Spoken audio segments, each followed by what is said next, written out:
பொருத்தமா தான் கல்யாணம் வைக்கிறோம். பொருத்தம் பார்ப்பதை விட ஒரு முட்டாள்தனமான செயல். 90% பேர் நிம்மதியாக இல்லை காதலிச்சவங்க. ஏன்னா இயற்கை உங்கள் கர்மாவுக்கு தகுந்தாற் போல இன்னொரு கர்மாவை கொண்டு வந்து உங்கள் பக்கத்தில். ஒரு அம்மா 7வது மாதம் அழுதா கண்டிப்பா அந்த குழந்தை ராகு தோஷத்தோட பிறக்கும்னு பார்த்தோம். அதே அம்மா 6வது மாதம் அழுதால் எழுதி வைத்துக் கொள்ளுங்கள், உடல் நலத்துடன் ஒரு குழந்தை பிறப்பதற்கும் உடல் நலம் இல்லாமல் ஒரு குழந்தை பிறப்பதற்கும் ஒரு வித்தியாசம் இருக்கு. எந்த வீட்டிலெல்லாம் தாயார் 6வது மாதம் கண்ணீர் சிந்தி இருக்காங்களோ அந்த வீட்டிலெல்லாம் கண்டிப்பாக உடல் ஊனத்துடன் ஒரு குழந்தை பிறக்கும். ஏன்னா இந்த 6வது மாதம் மிக மிக மிக ஒரு ஆணால் இன்னொரு உயிரை சுமக்கவே முடியாது. ஆனால் ஒரு பெண் அதை சுமக்கிறாங்க. அப்போ அவங்கள முடிஞ்ச அளவுக்கு மகிழ்ச்சியாக வச்சுக்கிறது உங்களோட வேலை. நீங்கள் மகிழ்ச்சியாக வைத்து கொள்ளவில்லை என்றால் நாளைக்கு பாதிக்கப்பட போவது. இந்த பெண் குழந்தைகள் மாசமாக இருக்கும்போது இந்த தந்தையாருக்கு வரும் பாருங்க ஒரு பாசம். அதை நீங்கள் மாசமாக இருக்கும்போது தான் தந்தைக்கும் அந்த பெண் குழந்தைக்கும் உள்ள அந்த உறவு வந்து நம்ம தெரிஞ்சுக்கணும். 9ஆம் மாதம் கேது தன் கர்மாவை பதிவு செய்ய போகிறது. தாயார் வீட்டுக்கு இந்த பொண்ணு போயிடுது. அந்த பொண்ணு அங்க மகிழ்ச்சியாக இருந்தால் கேது இந்த 10வது மாதம் ஆரம்பித்த உடனே பிறக்கிறவங்களுக்கெல்லாம் புதன் வேலை செய்ய மாட்டார். 260 நாள் என்னமோ ஆயிட்டாலே போதும் சாமி, சிசேரியன் பண்ணலான்னு சொல்லிட்டாங்க. நல்ல நட்சத்திரம் ஒன்று குறிச்சு கொடுங்க சாமினார். தயவு செஞ்சு எந்திரிச்சு போயிருங்க. 4 நட்சத்திரமெல்லாம் இயற்கையே பார்த்துரும். நீங்களா ஒன்றை பண்ணுறேன்னு சொல்லி போய்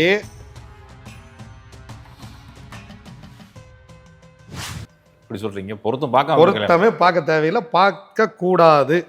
பொருத்தம் பார்ப்பது என்ற ஒன்று மாதிரி முட்டாள்தனமான விஷயம் ஜோதிட உலகத்தில் கிடையவே கிடையாது. பொருத்தம் பார்த்தா கல்யாணம் பண்ணுறோம். கோர்ட் வாசலில் நிற்கிறதெல்லாம் யாரு சார்? அப்போ லவ் மேரேஜ் பண்ணவங்களும் அப்படி தானே போகிறாங்க, கோர்ட் வாசல் போகிறாங்கல்ல. லவ் மேரேஜ் பண்ணுறவங்களும் கோர்ட் வாசலில் நிற்கிறாங்க, பொருத்தம் பார்த்தாலும் கோர்ட் வாசலில் நிற்கிறாங்க. அப்போது பொருத்தமே பார்க்க வேண்டியது இல்லையே. விஷயம் என்னன்னு கேட்டிங்கன்னா, உங்களுக்கு யாரை கொண்டு வந்து அமைக்க வேண்டும் என இயற்கை முடிவு செய்து விடுகிறது. அந்த இடத்துல தான் நம்ம போய் பொருத்தம் பார்க்குறதுக்கு போகிறோம். விஷயம் என்னென்னா, பொருத்தம் பார்ப்பது என்பது இப்போ இருக்கிற இந்த 2 நட்சத்திரத்துக்கு இதில் 7 பொருத்தம் 8 பொருத்தம் 10 பொருத்தம் இதுக்கெல்லாம் இட்ஸ் நாட் வேல்யூ. இதை வந்து பார்க்குறது எனக்கு தெரிஞ்சு டைம் வேஸ்ட், அவ்வளோதான். உங்கள் குலதெய்வத்திட்ட போங்க, போய் 2 சீட் எழுதி போடுங்க, இல்லையா 2 பூ போடுங்க, ஒரு பூ எடுங்க, எஸ் ஆர் நோ முடிவு பண்ணுங்கள், உங்கள் குழந்தை நல்லாயிருக்கும். பொருத்தம் பார்த்தீங்கன்னா இதில் நிறைய சிக்கல் இருக்குது. நிறைய நல்ல ஜாதகத்தை விட்டுறீங்க ஒன்று. இன்னொன்று இயற்கை கொண்டு வந்து தேவையில்லா ஜாதகத்தை கொண்டு வந்து வைக்கிது. இன்னொன்று சாமி, இந்த காதலிச்சு கல்யாணம் பண்ணுற பல பேரில் கோர்ட் வாசலில் நிற்கிறதில் நான் கவனிச்சிருக்கிறேன். 90% பேர் நிம்மதியாக இல்லை காதலிச்சவங்க. ஒரு 10% பேர் வேணால் நிம்மதியாக இருக்கிறாங்களோ, நிம்மதியாக இருக்கிற மாதிரி தன்னை காட்டிக்கிறாங்களோ. 90% பேர் காதலித்து திருமணம் செய்தவர்கள் நிம்மதியாக இல்லை. ஏன்னா இயற்கை உங்கள் கர்மாவுக்கு தகுந்தாற் போல இன்னொரு கர்மாவை கொண்டு வந்து உங்கள் பக்கத்தில் உங்களுக்கு கணவனாகவோ மனைவியாகவோ கொடுத்து விடுகிறது. ஸோ நீங்கள் வேறு வழி இல்லை, லவ் பண்ணி கல்யாணம் பண்ணிட்டோமே அப்படிங்கிறக்காக வாழ்ந்துட்டுருக்காங்க பல பேர். இதுதான் விஷயம். அப்போது ஒரு அம்மா 7வது மாதம் அழுதா கண்டிப்பாக அந்த குழந்தை ராகு தோஷத்தோட பிறக்கும்னு பார்த்தோம். அதே அம்மா 6வது மாதம் அழுதால், தாயார் 6வது மாதம் உட்காந்து அழுகிறாங்க அப்படின்னா எழுதி வைத்து கொள்ளுங்கள், 100% அந்த குழந்தை உடல் ஊனமுற்ற குழந்தையாகத்தான் பிறக்கும். 6ஆம் மாதம் அழுதா நம்ம பார்க்குறோம்ல சாமி. நான் உடல் ஊனமுற்றவங்களை குறைத்து சொல்கிறேங்கிறக்கா நினச்சிக்கிறாதீங்க. உடல் ஊனமுற்ற குழந்தை ஏன் பிறக்குதுன்னு ஒரு காரணம் வேணும் இல்லை சாமி. இல்லை, சொந்தத்துக்குள்ள கல்யாணம் முடிச்சா உடல் ஊனமுற்ற குழந்தை பிறக்கும்னு சொல்லிட்டு இருந்தேன் சாமி. இது சயின்டிஃபிக்கலாக அந்த மாதிரி சொல்கிறாங்க. பட்டு எனக்கு நேரடியான அனுபவம் இதில் எதுவும் இல்லை. நான் பார்த்த கிளைண்ட்ஸில் பெருசாக நான் யாரையும் பார்த்த மாதிரி எனக்கு தெரியல. ஆனால் 6வது மாதம் ஒரு தாயார் உட்காந்து அழுதா, 6ஆம் மாதம் உட்காந்து அழுகிறாங்கன்னு வச்சிங்களேன், அந்த குழந்தை உடல் ஊனமாகத்தான் பிறக்கிறது. ஏதாவது ஒரு பிரச்சனை இருக்கும் அந்த குழந்தைக்கு. வாய் பேச முடியாமல், காது கேளாமல், கை கால்கள் செயலிழந்து போயோ, கண்ணு தெரியாமலேயோ, அல்லது ஏதாவது ஒரு உடல் ஊனத்துடன் ஒரு குழந்தை பிறக்கிறது என்றால் தாயார் 6வது மாதம் அழுதுருக்காங்கன்னு அர்த்தம். ஒரு பார்வை சவால் கொண்ட குழந்தையாவோ இல்லை வாய் பேச முடியாத குழந்தையாவோ, ஆட்டிசம் வரைக்கும் சாமி. ஆட்டிசத்தில் ஒரு குழந்தை பிறக்குது அப்படின்னாலும், இல்லை பார்வை திறன் குறைவு, பிறக்கும் போதே சுகரு, நீங்கள் என்ன வேணால் எடுத்துங்க சாமி. உடல் நலத்துடன் ஒரு குழந்தை பிறப்பதற்கும் உடல் நலம் இல்லாமல் ஒரு குழந்தை பிறப்பதற்கும் ஒரு வித்தியாசம் இருக்குது. எந்த வீட்டிலெல்லாம் தாயார் 6வது மாதம் கண்ணீர் சிந்தி இருக்காங்களோ அந்த வீட்டிலெல்லாம் கண்டிப்பாக உடல் ஊனத்துடன் ஒரு குழந்தை பிறக்கும். அந்த குழந்தையை வைத்துக்கொண்டு வாழ்நாள் முழுவதும் அவர்கள் சிரமப்பட வேண்டும் அப்படிங்கிறதான் விஷயமே. ஏன்னா இந்த 6வது மாதம் மிக மிக மிக முக்கியமான மாதம், ரொம்ப ரொம்ப ரொம்ப முக்கியமான மாதம். ஸோ இந்த 6வது மாதம் ரொம்ப கவனமாக இருக்க வேண்டும். 6வது மாதத்தில் மனைவியை அடிப்பது, இந்த முதல்ல சொல்கிறேன் சாமி, இந்த ஒய்ஃப் மாசமாக இருக்கும்போது எந்த கணவனெல்லாம் தன் மனைவியை அடித்தானோ இயற்கை உங்களை எப்படி தெரியுமா தண்டிக்கும்? உங்களுக்கு பிறக்கும் பாருங்க ஒரு புள்ள, அவன் வந்து நாளைக்கு உங்களை ரிவெஞ்சு மேலே ரிவெஞ்ச் எடுப்பான் சாமி. இன்றைக்கி அப்பா அம்மாவை பார்த்துக்காத குழந்தை, அப்பாவை பார்த்துக்காத குழந்தை, கொண்டே அனாதாசனத்தில் சேர்க்குற குழந்தை, அதே போல் தாயாரை கொண்டே தனியாக விட்டுறது, தனியாக விட்டால் கூட பரவாயில்ல சாமி, பார்த்துக்கிறது. ஆனால் எத்தனை குழந்தைங்க வந்து இன்றைக்கி தாய் தந்தையரை பார்த்துக்காம விட்டுறது, எத்தனை பேர் கோயில் வாசலில் பிச்சை எடுக்கிறான் சாமி. அவனுக்கெல்லாம் குடும்பம் இல்லையா? குடும்பம் இருக்குல்ல. எல்லா மனிதனும் ஏதோ ஒரு குடும்பத்துலேருந்து தானே வந்து கோயில் வாசலில் உட்காந்துருக்கான். இப்போ நம்ம எத்தனை கோயிலுக்கு போகிறோம், எத்தனை கோயில் வாசலில் எத்தனை பெரியவங்களை, எத்தனை பெண்களை, எத்தனை ஆண்களை நம்ம கடந்து வர்றோம். அப்போ அவங்களுக்கெல்லாம் பேக்ரவுண்டில் ஒரு குடும்பம் இருக்கும்ல, அவங்க ஏன் அந்த இடத்துக்கு வந்தாங்க அப்படின்னா, மாசமாக இருக்கும் பொழுது, கர்ப்பிணியாக இருக்கும் பொழுது யாரெல்லாம் தன்னுடைய மனைவியை அடிக்கிறார்களோ அவர்களுக்கு எதிர்காலம் பிச்சை தான். அதில் மாற்றமே கிடையாது. பிச்சை தான். ஒரு நாளாவது கையேந்தி உங்களை சாப்பிட வாங்கி வைக்காம முருகப்பெருமான் விடவே மாட்டாந்தாள். அந்த கர்மாவை கணிக்கிறதுல பயங்கரமான ஆள், சும்மாவே விட மாட்டாந்தாள். நான் ரொம்ப பேத்த பாட்டேன் சாமி. நான் வந்து எனக்கு ஒரு பழக்கம் இருக்குது சாமி, இந்த கோயில் வாசலில் இருக்கிறவங்க டேட்டா பொறுத்தெல்லாம் கேட்டு சில நேரத்தை ஜாதகம்லாம் போட்டு பார்ப்பேன். அதெல்லாம் எனக்கு கொஞ்சம் ஒரு ஆர்வம். அவன் ஏன் அங்கே வந்தால் நம்ம தெரிஞ்சுக்கணும்ல. யாராலும் செய்ய முடியாத, செய்ய ஏற்றுக்கொள்ள முடியாத வேலை. திடீர்னு போய் பிச்சை எடுக்க சொன்னால் யாராவது பிச்சை எடுப்போமா? எடுக்கிறதுக்கு வருமா? வராதுல்ல, வராது, யோசிப்போம்ல. ஆனால் அங்கே போய் ஒருத்தன் பிச்சை எடுக்கிறான்ல சாமி, அப்போ வாழ்க்கையில் எத்தனை சிரமப்பட்டிருந்தா, எத்தனை அடி வாங்கியிருந்தா, பிச்சை எடுத்தா பிழைக்கலான்னு அவன் வீட்டை விட்டுட்டு வெளியில் வந்திருப்பாங்க. அப்போது இவர்கள் தன் மனைவியை துன்புறுத்தி இருப்பார்கள். அங்கேருந்து தான் சாமி இந்த விஷயமே ஆரம்பிக்குது. அப்போது 6வது மாதம் ஒரு தாயார் அழுகக்கூடாது, உடல் ஊனத்துடன் பிறப்பார்கள். 7வது மாதம் ஒரு தாயார் அழுகக்கூடாது, நிச்சயமாக அந்த குழந்தை ராகு கேது தோஷத்துடன் தான் பிறக்கும். 8வது மாதம் ஒரு தாயார் மகிழ்ச்சியாக இல்லை அப்படின்னா தலைவர் வந்துடுவர், சனி பகவான். கர்மா நீதிமான் தர்ம தேவதை சனி பகவான் வந்துடுவார். சனி வந்து இந்த 7ஆம் இடத்துல சனி இருக்கு, 5ஆம் இடத்துல சனி இருக்கு, லக்னத்துல சனி இருக்கு, சனி தோஷம். சனி வந்து சனி தான் சாமி கர்ம காரகன், அவர் தான் சாப்பாடு. நீதிமான் தர்ம தேவதை கர்ம காரகன், தொழிலை கொடுப்பது சனி பகவான். அப்போ ஒரு தாயார் 8வது மாதம் மகிழ்ச்சியாக இல்லை என்றால் அந்த பையன் நாளைக்கு வந்து வேலை தேடி தெருவா அலைய போகிறான். எத்தனை பேர் இன்றைக்கி வந்து பிகாம் படிச்சிட்டேன் சார், எம்காம் படிச்சிட்டேன் சார், சூப்பராக படிச்சிருப்பான், கோல்டு மெடல் வாங்கியிருப்பான், எந்த கம்பெனி இன்டர்வியூ கூப்பிடாது, வேலைக்கு போயிருப்பான், 50,000 சம்பளம்னு வேலைக்கு எடுத்திருப்பாங்க. தம்பி இப்போ தான் உனக்கு 20,000 சம்பளம், 6 மாதம் கழிச்சு 7 மாதம் கழிச்சுட்டு இருப்பாங்க. 5 வருஷம் வேலை செய்வான், 25,000க்கு மேலே சம்பளம் வராது. தொழில் போய் பண்ணுவான், ஒரு தொழில் போய் பண்ணுறாங்க, தொழில் வச்சு 6 மாதத்தில் கடையை காலியாயிரும். அப்போ இவங்களுக்கெல்லாம் இவங்கள் தாயார் கண்டிப்பாக 8வது மாதம் மகிழ்ச்சியாக இல்லை. இந்த 8ஆம் மாதம் சண்டை போட்டுக்கிறது, போய் சண்டை போடுறது, வெளியில் இருக்கிற கோவத்தெல்லாம் கொண்டே மனைவிட்ட கொண்டே காட்டுறது.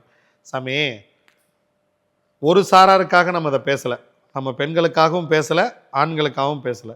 ஆனால் ஒரு விஷயம், ஒரு ஆணால் இன்னொரு உயிரை சுமக்கவே முடியாது. ஆனால் ஒரு பெண் அதை சுமக்கிறாங்க. அந்த இடத்துக்கு நீங்கள் ஒரு மரியாதை கொடுத்தாகணும். ஏன்னா அவங்க உங்கள் வம்சத்தை சுமக்கிறாங்க, உங்கள் வாரிசை சுமந்துக்கிட்டு இருக்காங்க. அப்போ அவங்கள முடிஞ்ச அளவுக்கு மகிழ்ச்சியாக வச்சுக்கிறது உங்களோட வேலை. நீங்கள் மகிழ்ச்சியாக வைத்து கொள்ளவில்லை என்றால் நாளைக்கு பாதிக்கப்பட போவது உங்கள் சந்ததி தான், அதில் ஒன்றும் மாற்றமே கிடையாது. அப்போது தந்தையார் தான் இங்கே பாதிக்க போகிறார். இப்போ 30 வயசு ஆயிடுச்சு, பையன் வேலைக்கு போக மாட்டேங்கிறான், எவன் சார் பொண்ணு கொடுப்பான்? கொடுக்க மாட்டாங்க. இப்போ நீங்கள் எத்தனையோ பேர் வேலை இல்லாமல், பொண்ணு இல்லாமல், திருமணம் பண்ண முடியல, வேலைக்கும் போக முடியல. எத்தனை பசங்க நான் வேலைக்கு போக மாட்டேன்னு 25 வயசில் வீட்டில் உட்காந்துருக்காங்க. எத்தனை அப்பா அம்மா இன்றைக்கி வந்து ஆட்டோ ஓட்டி சைக்கிள் ரிக்ஷா இழுத்து போய் கொளுத்து வேலை செஞ்சு இன்றைக்கி வந்து பசங்களுக்கு வந்து சாப்பாடு போட்டிருக்காங்க. நல்லா சாமி படிக்க வச்சேன், காலேஜ் வரைக்கும் நல்லா தான் போனேன், அதுக்கப்புறம் வேலைக்கு போக மாட்டேறான், வீட்லேயே படுத்துருக்கான் சாமி அப்படின்னு எத்தனை பேர் இந்த காதலை சொல்லியிருப்பாங்க, நான் கேட்டிருப்பேன் தெரியுங்களா? அப்படியே திக்குன்னு இருக்கும். இறைவா என்னையா நீ இப்படியெல்லாம் பண்ணி வச்சிருக்க, அப்போ தான் முருகன் மேலே ஒரு டென்ஷன் ஆகும், ஏன் இப்படிலாம் பண்ணி வைக்கிறீங்க அப்படின்னு. அதெல்லாம் நாம் வயிற்றில் வாங்கி வந்த கர்மம். இதெல்லாம் என் குருநாதர் வந்து எனக்கு ரொம்ப தெளிவாக எக்ஸ்பிளைன் பண்ண ஒரு விஷயம். இதை பற்றி ஏன் நம்ம இப்படி பேசுகிறோம்னா, இப்போ கருவுட்டுறவங்களா இருந்தாலும் சரி, இல்லை ஒரு 17-18 வயசுன்னா உங்கள் பையனுக்கு முதல்ல சொல்லிக் கொடுங்க சார். ஒரு பொண்ணுக்கிட்ட எப்படி நடந்துக்கணும்னு சொல்லிக் கொடுங்க. உங்கள் பொண்ணுக்கிட்ட சொல்லுங்கள், ஒரு பையன்கிட்ட எப்படி நடந்துக்கணும், கணவர்கிட்ட எப்படி பேசணும், கணவர்கிட்ட சண்டை கட்டாமல் எப்படி இருக்கிறது. உங்கள் குழந்தைகளுக்கு முதல்ல அது ஒரு கல்வியாக சொல்லிக் கொடுங்க. இவங்க 2 பேரும் கல்யாணத்தை பண்ணி நல்லா அவசர அவசரமாக ஒரு குழந்தை உருவாகி, அந்த குழந்தை நாளைக்கு அந்த குழந்தை உருவாகிட்டு இருக்கும்போது இவங்க 2 பேத்துக்குள்ளே சண்டை போட்டுக்கிறது. தயவு செஞ்சு உங்கள் பையனுக்கும் சொல்லிக் கொடுக்காதீங்க, உங்கள் பொண்ணுக்கும் சொல்லிக் கொடுக்காதீங்க. அவனுக்கு வாழ்கிறதுக்கு அறிவு இருக்குல்ல, அறிவு இருக்கா இல்லையா? அவங்கவுங்க வாழ்க்கையை அவங்கவுங்க வாழ்த்துக்குவாங்கல்ல. எந்த இடத்துலையும் உங்கள் பொண்ணுக்கு போய் மாப்பிள்ளைகிட்ட இதை கேளு, மாப்பிள்ளைகிட்ட எதை செய்யு, மாப்பிள்ளை அதை பண்ண சொல்லு அப்படின்னு சொல்லிக் கொடுக்காதீங்க. போய் உன் பொண்டாட்டி போய் அதை போய் கேள்றா, உன் பொண்டாட்டி அங்கே பேசிகிட்டு இருந்தா இங்கே பேசிகிட்டு இருந்தான்னு உங்கள் பையனுக்கு சொல்லிக் கொடுக்காதீங்க. சொந்தமாக அறிவு இருக்க போய் தானே அவனுக்கு கல்யாணம் பண்ணி வச்சிங்க. அப்புறம் ஏன் அவன் வாழ்க்கையை நீங்கள் போய் டிசைட் பண்ணுறீங்க? அவன் வாழ்க்கையை டிசைட் பண்ணுற மாதிரி தான் நீங்கள் உங்கள் வீட்டிலே வச்சுக்க வேண்டியதானே சாமி. உங்கள் பொண்ணை நீங்களே பத்திரமா பார்த்துக்கிற மாதிரி இருந்தால் உங்கள் வீட்டிலே வச்சு பார்த்துக்க வேண்டியதான். உங்கள் பையனை நீங்களே பத்திரமா பார்த்துக்கிற மாதிரி இருந்தால் உங்கள் வீட்டிலே வச்சு பார்த்துக்க வேண்டியது. அவனுக்கு ஏன் கல்யாணம் பண்ணி வைக்கிறீங்க? அப்போ கல்யாணம் பண்ணி அங்கே ஒரு பொண்ணு வந்து, இல்லை கல்யாணம் பண்ணி இவன் போய் அந்த பொண்ணோட வாழ்ந்து, நீங்கள் 2 பேரும் பண்ணுற ப்ரெஷரில் அந்த பொண்ணு மாசமாக இருக்கும்போது இவன் சண்டை போட்டு நாளைக்கு இங்கே பிறக்கிறவன் அலையிறான் சாமி.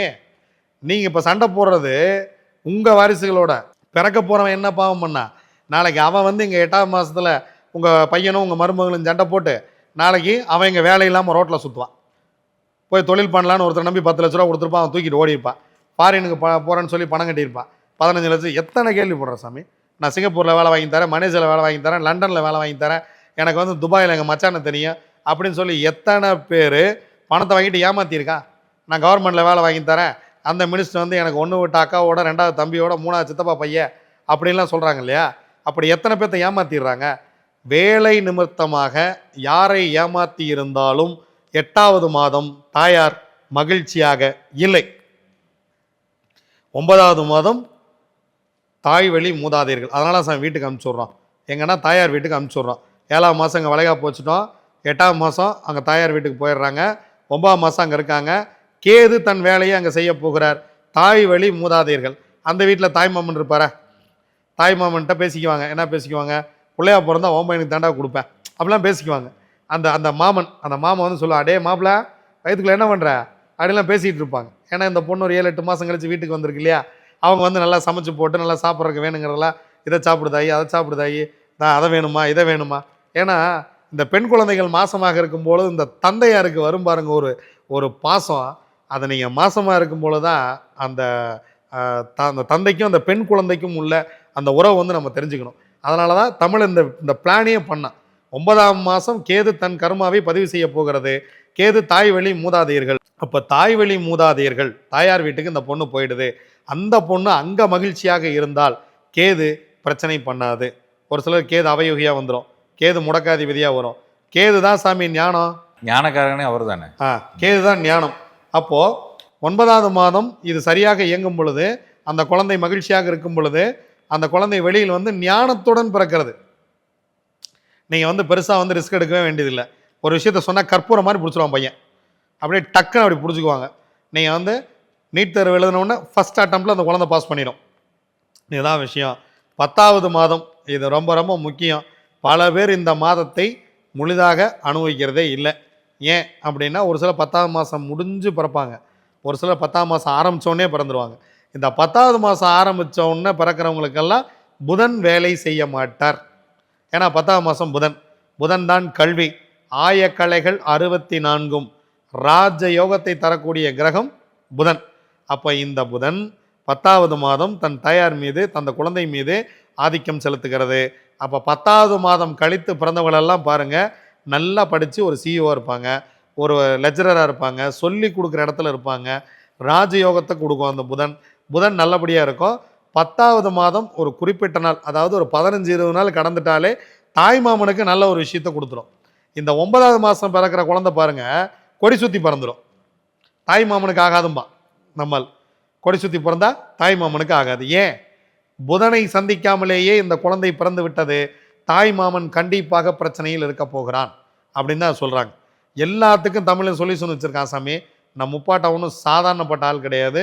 அப்போ 10வது மாதம் நம்ம என்ன பண்ணிடுறோம், சிசேரியன் பண்ணுறதுக்கு இவ்வளோ நாள் ஆயிட்டாலே போதும்னு சொன்னாங்க சாமி. 256 நாளாக என்னமோ ஒருத்தர் வந்து என்கிட்ட சொல்லி போன வாரம் திட்டு வாங்கிட்டு போனார். 260 நாளாக என்னமோ ஆயிட்டாலே போதும் சாமி, சிசேரியன் பண்ணலான்னு சொல்லிட்டாங்க.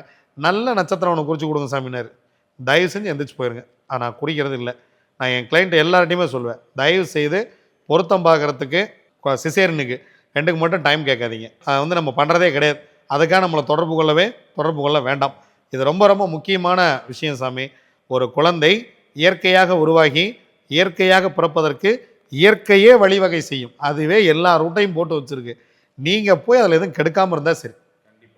செடி தானாக வளர்கிறது, ஓசோ எழுதினார். புல் தானாக வளர்கிறது ஒரு புக் எழுதினார். நான் கூட யோசித்தேன், புல் தானாக தானே வளரும், இதெல்லாம் இவர் ஒரு புக்காக வேறு எழுதி வச்சுக்கிறாரு அப்படின்ட்டு.